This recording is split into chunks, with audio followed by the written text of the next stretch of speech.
Hello viewers, আসসালামু আলাইকুম। আজকে আমরা চলে গিয়েছিলাম হচ্ছে ড্রিম হলিডে পার্ক নরসিংদীতে। তো যেটা দেখলাম ভালোই লেগেছে, ওদের সব কিছুই খুব ভালোই করেছে। ওদের এখানে সিডনি রোয়েতে একটা হচ্ছে মানে লেকের পার্কটা ওরা বানালো, পদ্মা সেতু বানালো, তারপর হচ্ছে টানেল বানালো, কর্ণফুলী টানেল। তারপর একটা আদর্শ গ্রাম দেখলাম ওদের, যেটা অলরেডি ফেসবুকে হচ্ছে খুব বেশি ভাইরাল। ওদের এখানে সব কিছুই খুব ভালো ছিল, but the weather was too much hot. দিনটা ছিল খুবই গরম, আমরা আসলে কুডেন্ট এনজয়, খুব একটা এনজয় করতে পারিনি।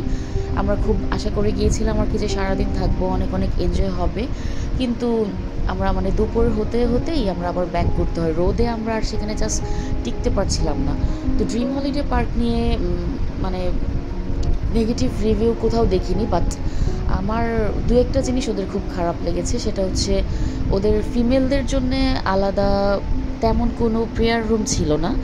তো যখন জোহরের আজান দিচ্ছিল, তো আমরা খুঁজে টুজে একটা প্রেয়ার রুম বের করলাম ফিমেলদের, কিন্তু সেখানে না ছিল কোনো জায়নামাজ, না ছিল একটা ফ্যান, না ছিল জানালা একটা পর্দা যেটা ফিমেল প্রেয়ার রুম, মানে কিছুই ছিল না। এই হচ্ছে ওয়ান থিং। আর অ্যানাদার থিং হচ্ছে ওদের washroom was too too too much dirty. এত পপুলার একটা প্লেস, এত মানুষ যাওয়া আসা করে, এত সুন্দর সব কিছু ওরা বানিয়েছে, বাট ওয়াশরুম এতটাই নোংরা, মানে কি বলবো, এটাকে ইউজ করার মতো না। তা আমার মনে হয় যে অথরিটির এ সম্পর্কে একটু সচেতন হওয়া উচিত। এছাড়া ওদের রাইডের যা দেখেছিলাম, আমার অন্যান্য বাচ্চারা খুব এনজয় করছিল, সব কিছুই খুব ভালো ছিল। তো টাটা, আল্লাহ হাফেজ, বাই বাই।